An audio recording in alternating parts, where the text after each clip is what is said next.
goodness, you hear it. Live music closing out in the house at EPCOT tonight. Merry Christmas, everyone. Christmas season afoot, and we're at EPCOT. We have, yes, this week in Disney coming at you with Christmas events and much to share. But astute viewers might recognize that recently my Tomorrowland pin that I've had on this bag for like 4 years, like since like the movie came out, got it over at Test Track. Long time. More than 4 years. Yeah, there was a Chevy like giveaway at Test Track, and I've had it on this bag. Haven't lost faith in the vision of Tomorrowland.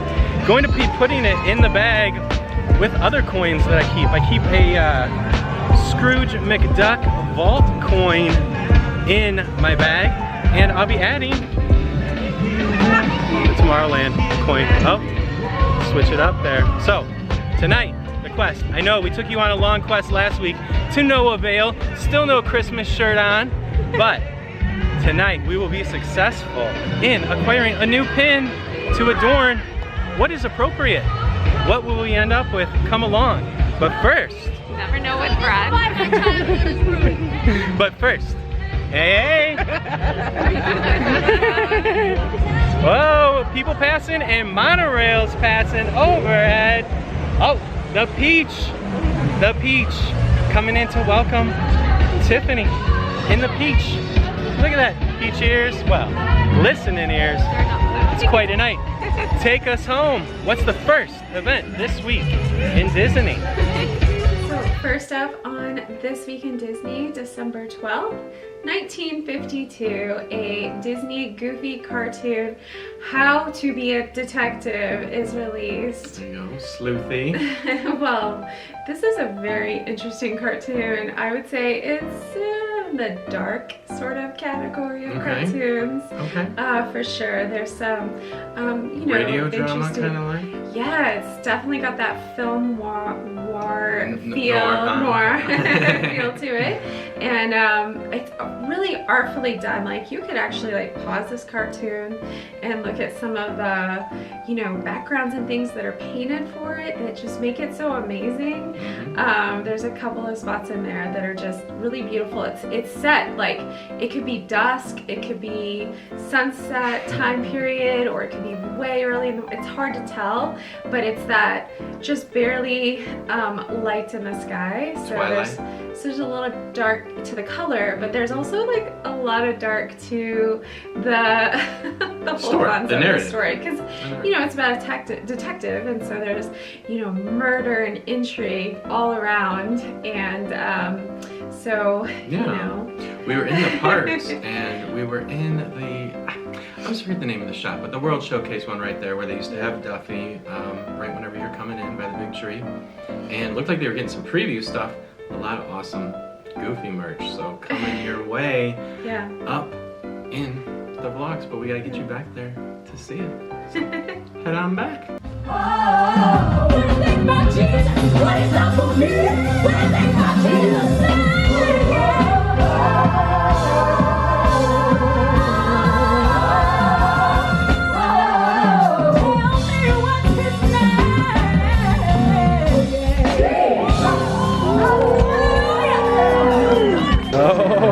New a Bing Bong shirt. I don't know. I think I gotta get that one. The spirit of playtime and imagination? Absolutely. Creativity, merriment, wonder. Oh, and that's the back. It's got Bing Bong on the front representing. There we go. The next matching outfit. Oh my gosh, look at that. That is a perfect 3-color screen. Contemporary and classic. I gotta get that one too.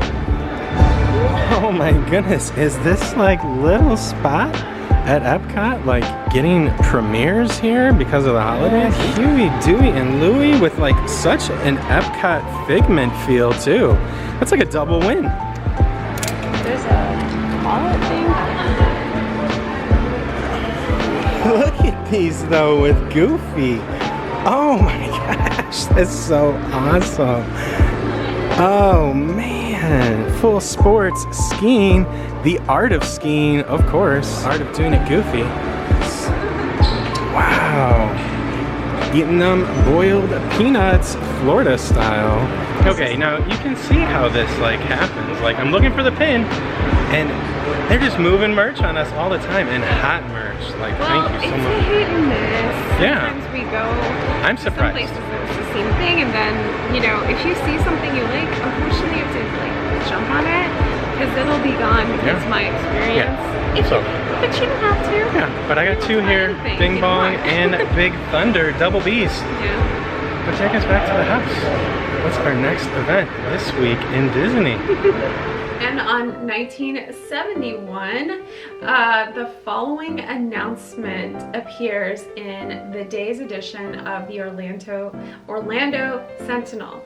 So this was an announcement in the paper featuring what would be happening for the very first Christmas at Walt Disney World's Magic Kingdom. So Walt Disney World's first Christmas would be a spirited 2-week full of gaiety, tradition, colorful Disney character parades for 2 weeks straight, and commemorative religious pageantry yes, and of the season. Yuletide decorations will bring added sparkle to the already fun-filled Magic Kingdom, decked out with literally hundreds of wreaths and holly and hemlock. Special daily holiday parades and 2 mammoth candlelight processionals are part of the spectacular events for the holidays. And so I know in that parade that they had, back then, they did have the toy soldiers, and of course Santa. You can't have a Christmas Were the parade dancing without reindeer Santa. there yet? Yes, They the were dancing right away? reindeer were there. I There we did go. find that out for you, Brad. So I think it's amazing that they really decked out the whole park, you know, for the first Christmas in I love that. 1971. And you've decked yourself out with wreaths Yes. and 3D printed ears Mm-hmm. from Yeah. our friends at JSA Creations. Yes. So, Yeah, so there's so many cool like ears and holiday stuff out. I don't know if they're still selling these ones. These are old-time favorites. But Yeah, but out at the parks, there's some really, oh yeah.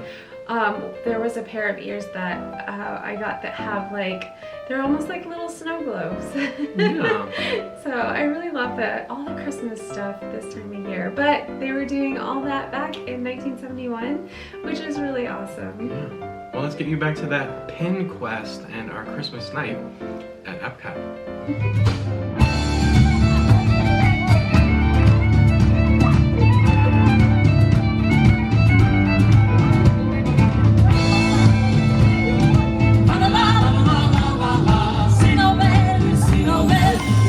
Listen, dear Père Noël, even though my big brother Francois says Christmas is for babies, I look forward to La Vie de Petit Jésus and a visit from you. Of course it does. All I ever wish is a Christmas tree, some temps, and you, Père Noël. Love you, Adolphe. It's very sweet, no? And that, mes amis, that is a small taste of a French Christmas. Six eyes of a delightful little child.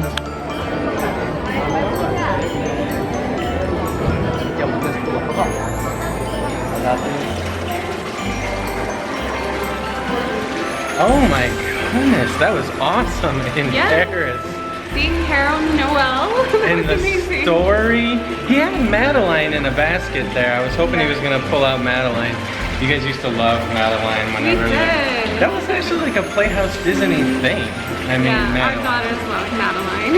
Oh, bunch. But we gotta get back home for a little bit of This Week in Disney, and we are getting rumbly in the tumbly. It is famished. I mean, Yeah. seriously, it's Friday night. Morocco, we're already here. The dinner menu looks incredible, so, but let's go back home, get another event This Week in Disney, and we'll see you at the restaurant. On December 14th, 1912, so going way back, Morey Amsterdam is born in San Francisco, California. So you would probably best know him from the Dick Van Dyke Show as Buddy Sorrell. So if you watch, we've watched a lot of Dick Van Dykes, and so Buddy is Dick's like good friend that he works with, and but you're probably wondering what Morey Amsterdam has to do with Disney, of course. And so he actually appeared in the 1955 episode of the Mickey Mouse Club. Then in 1968, he appeared as in the Family Night, or hosted the Family Night concert featuring Disneyland performers at the Hollywood Bowl. Wow. Yeah. Wow. Exactly. So that must have been really fun and a big deal. And then he was in the film The Horse in the Gray Flannel Suit. Okay. And then he also starred in Believe You Can and You Can. Okay. This was a 1983 television special about Disneyland's renovated Fantasyland. So they had like a show really promoting that, and he was the in trusted the special. public face. So at Disney's Hollywood Studios, he actually had his, well, I say had, but we're not quite sure, his handprints. We went looking for that. The amphitheater. Yeah. In front of the Chinese theater. Right. If you stick around till the end of the video, you'll see us on our quest. Yes. Looking for it. We went right to the Dick Van Dyke and Mary Tyler Moore area because, you know, friends stick together, but it was a little bit dark. It was the last thing of the night. Yeah, it's hard. But he was just so incredibly talented, especially as a comedian. He had a long-running career, obviously starting out in 1912, going all the way through, you know, stage, radio, to television. He made those transitions well because he was a comedian. Comedians are really smart. Yeah, I mean... And he was so smart that he actually could tell jokes on the fly. So they called him the joke machine. And he had like, for his act, he would actually wear a machine that would pipe out jokes, and so it would have paper that came out, and so he'd pull it out. They were actually blank pieces of paper, and he would just come up with jokes right on the fly. So you know, I mean, they were writing like the jokes. Yes, that was the shtick. They were fun. Yeah, so fun. But let's get you back to more fun at Disney World.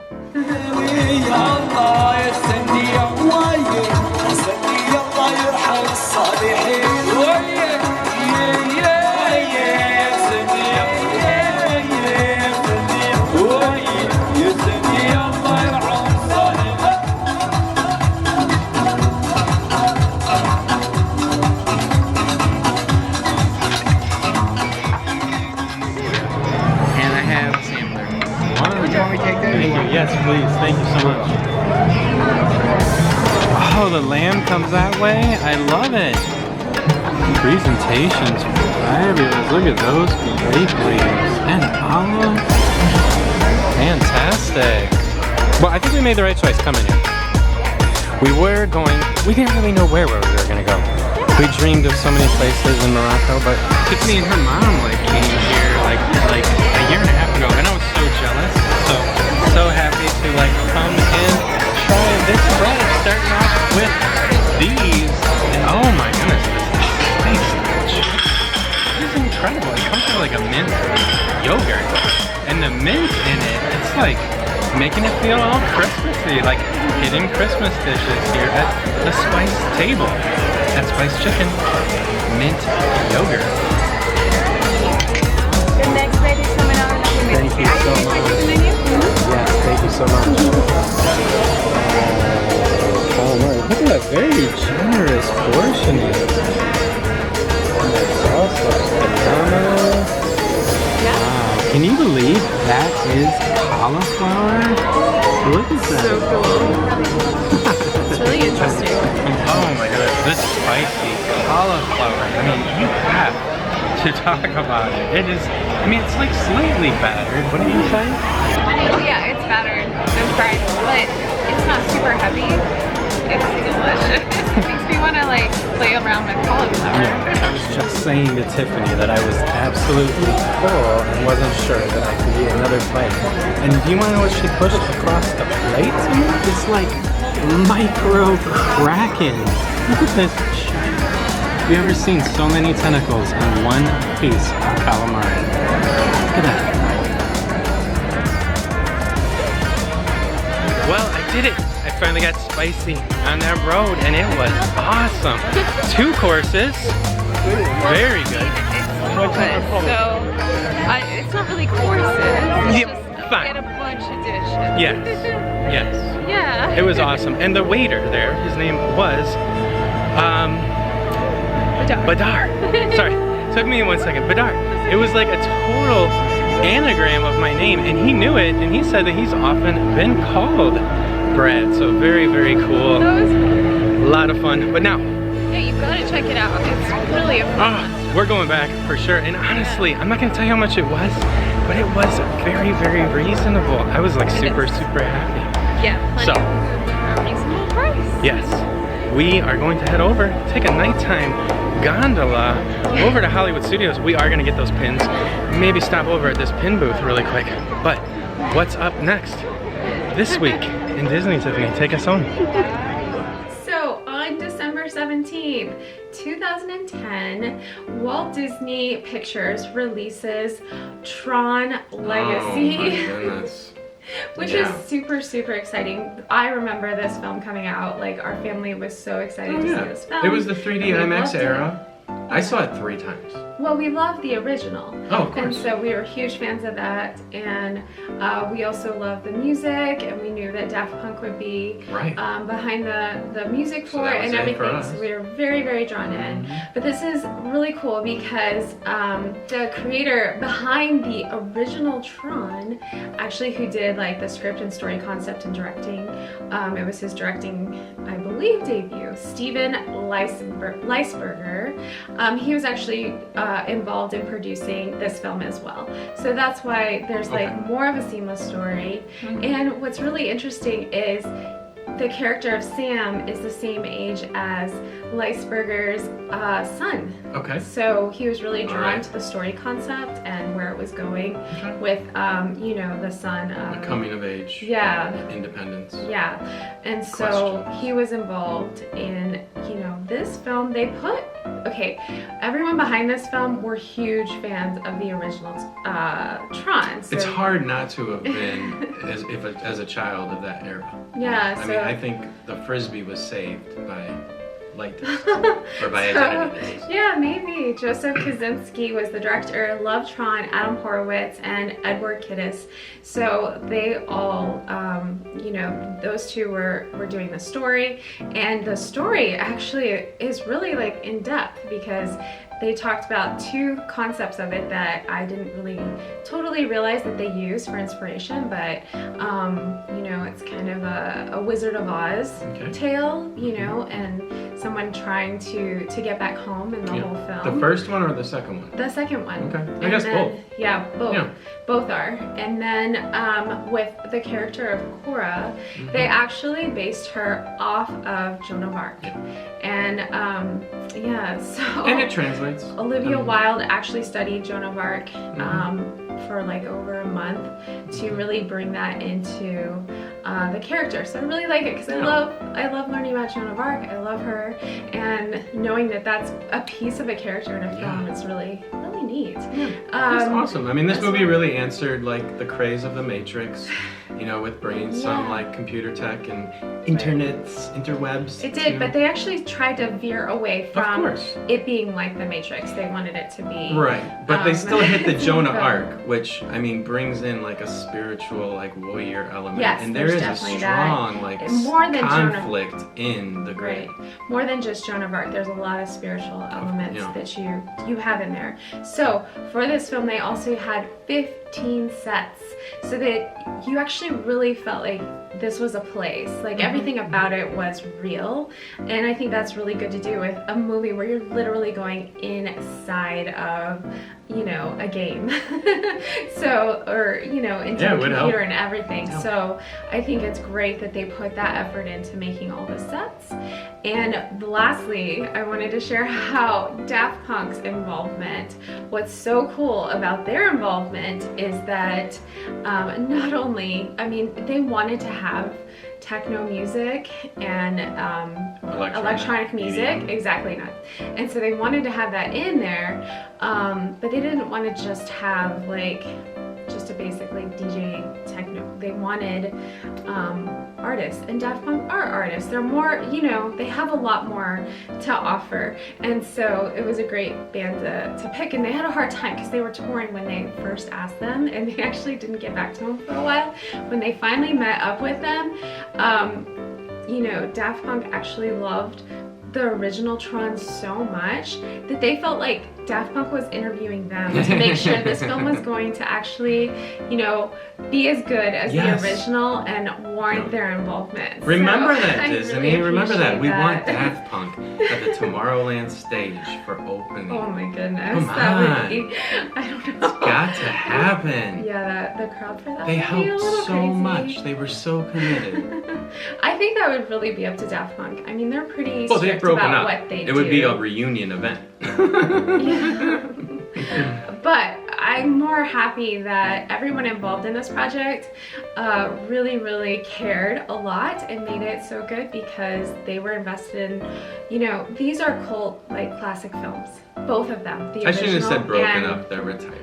Okay. The original film and this film are cult classic films, and so people have high expectations on what goes on with it, and we have high expectations for the ride that is coming very soon to Walt Disney World. We have been waiting so long, so we're so excited. Springtime. Yeah. But let's bring you back to the Pin Quest and our evening at EPCOT and Hollywood Studios. So, sparing you the dark shots on the gondola. I mean, do you want to just sit in darkness? No, it was a beautiful view. But here, getting the pin at the Great Pin Wall at Hollywood Studios. I think we're gonna have some success right here. I can feel it. There's that grape soda one again. I'm leaning towards it hard.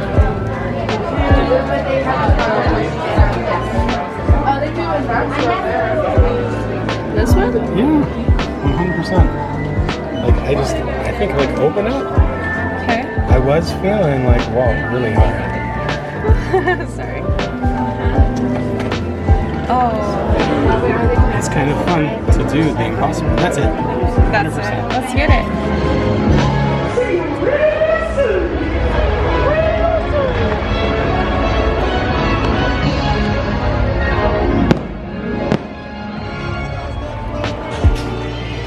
Turn it. Yeah, that is perfect. Look at that sweater, though. That's priceless. Ooh. Look at that pillow. You need this pillow. Come on. That pillow needs to be in our room, actually. Come on. Seriously. Do you want to get that tonight? Yes. Say yes. Look at these pants, too. With the embroidery texture all the way through.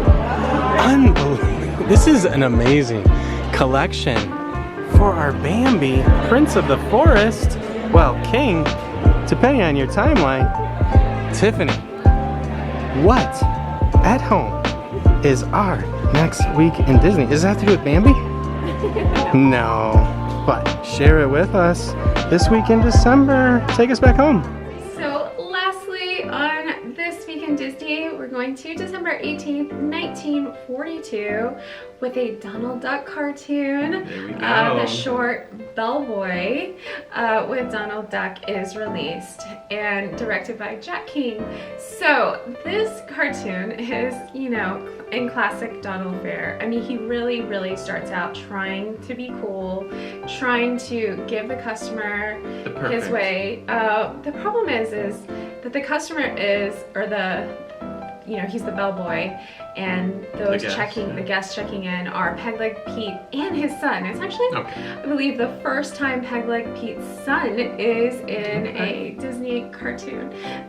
So that's kind of interesting. And he's a very interesting character. His voice is, I don't even know if they used him again or not. The voice is weird. You have to check it out and tell me what you think.